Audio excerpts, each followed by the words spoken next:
Attack on Titan is known for its big reveals and plot twists that leave the audience stunned, rethinking everything from the story's beginning. Of course, a lot of shows do this. In no way is this unique to AOT. But what I personally like about Attack on Titan's reveals is that it doesn't just change the way you look at certain characters or plot lines, but it changes the way you have been seeing the story this entire time. It makes you revisit every judgment you made regarding the story, and you look at the show from a completely new and different angle. There are many tools or techniques that a story can use to make a reveal work, and every story has a different tool that works better for it. But I have never seen a story use a tool and mastered it the way Attack on Titan mastered this tool, which I like to call the art of distraction.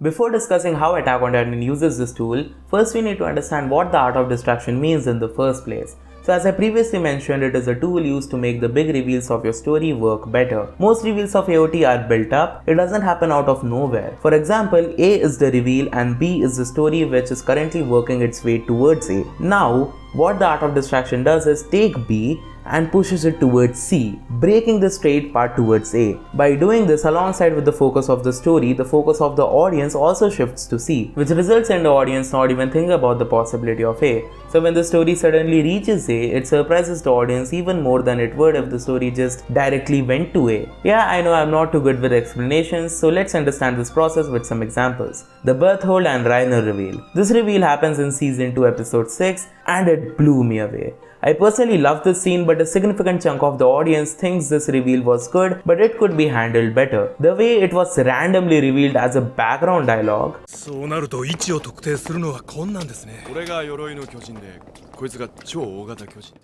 and also Eren's mundane reaction to this felt off to people, which I don't completely agree with, but that's a topic for another video. This reveal takes place right after the conclusion of a bloody fight with the Titans, which resulted in the corps barely making it out alive. And this was possible because Yami turned into the Jaw Titan and destroyed the abnormal Titans. Eren and the crew show up at the tower and end the battle, which leads to half recap episode, and the audience also thinks that we will have at least 3 or 4 non-action episodes. As you can see, the entire focus of the story right now is on the relationship between Ymir and Historia, and of course Ymir becoming the Jaw Titan.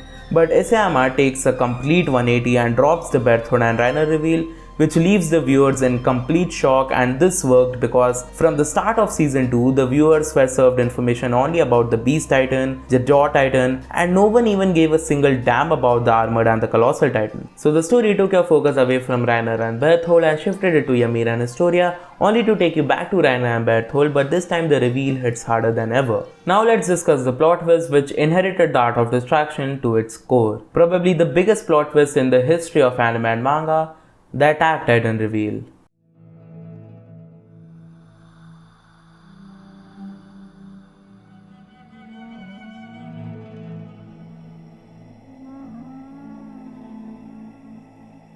Across time itself, Eren schemed up everything until this point exactly how he wanted it all to go, in one of the most insane plot twists of all time.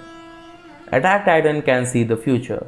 We all know that now, but why did no one ever question the Titan's power before it was revealed to us? Because every Titan has a power, right? The Armor Titan has its defense, the Colossal Titan has its size, the Jaw Titan has its jaws, the Female Titan has hardening and crystallizing, the Warhammer Titan can create stuff, the Card Titan's mobility, the Beast Titan's spinal fluid, and the Attack Titan is just a Titan who can be controlled by a human and eventually learns hardening, which he just copied from the Female Titan. Why is that no one ever questioned Attack Titan's power? Again, this is because of the art of distraction. Since the end of season 2, the Attack Titan has been far overshadowed by the Founding Titan. In seasons 1 and 2, the Titan shifters are still unclear. The show is simple and still picking up at this point. In season 3, when the shit gets real, the focus shifts to trying to figure out what the Founding Titan even is. We got to know about its powers. We are finding that the Founding Titan is arguably the most important Titan out there, and Eren has it.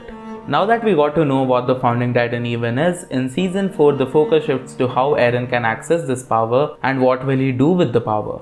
And the story purposefully tells us that Attack Titan is just a piece of fighting equipment to Eren and that the real power is the Founding Titan. Now let's go back to the reveal. The cliffhanger on episode 3 left us believing that Zeke has tricked Eren into giving him the power of the Founding Titan, allowing Zeke to use the power according to his own will, using the advantage of his royal blood. And yes, you may think that Eren has something else up his sleeve, but it kinda seems like he's trapped at this point, cause we don't know any better. Yes, Eren did have something huge up his sleeve, but we the viewer don't know anything else apart from what is already shown to us. And then in episode 4 it's a total slow burner. We had a lot of dialogues and we also got an insight into Zeke's belief about Grisha. Obviously all this is a distraction, but it's also really important for Zeke and Grisha's character development. Yes, it is a mere distraction, but it's not pointless, as the first thing Zeke said to Eren when they first met at Shiganshina was how Grisha brainwashed him. This entire episode was leading us to believe that Zeke was in total control of everything going on in the memories. The discussion about Grisha was just distracting us from the truth that was yet to come. And then we get to the grand scene. And first just take a note on how beautiful the soundtrack is here. The build up and just how menacing the orchestral music behind Grisha and Frida's discussion is, as it gradually gets more and more hostile. It's building up to the moment we all know is coming, where Grisha eats the royal family. He says very subtly, as if it's not important, that the Attack Titan's true power is that he can see its future inheritor's memory. And we are thinking, what does that mean? What can Grisha see then? How does this change things? Dozens of thoughts swirl in our heads alongside the anticipation of the violence and massacre of eating the royal family, with the intense music playing in the background and amazing voice acting by Hiroshi Tsuchida. There's just so much going on, it's almost like overstimulation. And then it stops. Attack on Titan perfectly uses silence to make the moment of reveal strike clear. And then the music returns just for a moment. The terrifying devilish piano theme just slightly hinting at the devious twist that is to come. Grisha gets on his knees and says he can't kill children. Wait, what? The panic sets in. The royal family is screaming at Frida to kill him. Zeke asks what's going on and how can the past change right now in front of his eyes? And then it happens. You realize this isn't some different version of the past that is taking place. This is the one story everyone's been living. This is fact, this is history. One that Eren made happen. We see the true power of the Attack Titan come to life as Eren grabs Grisha's shoulder and tells him exactly what he must do. The beautiful contrast here between Eren's stone cold face and Grisha's frightened face. It's clear that Grisha would never do this if Eren didn't manipulate him. It's horrifically beautiful. The reason Zeke thought Grisha brainwashed Eren was because he was carrying out the will of Eren himself.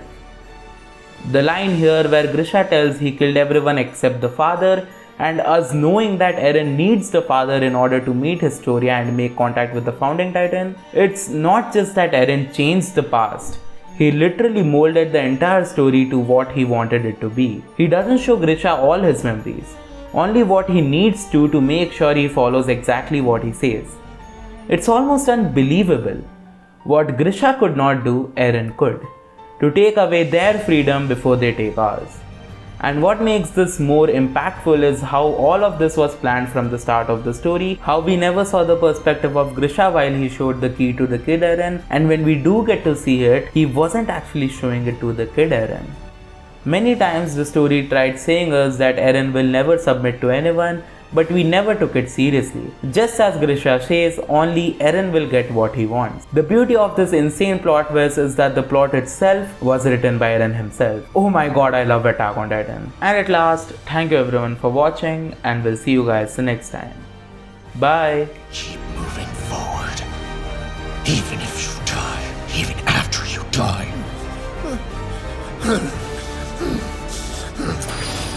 After all, this whole ugly story started with you.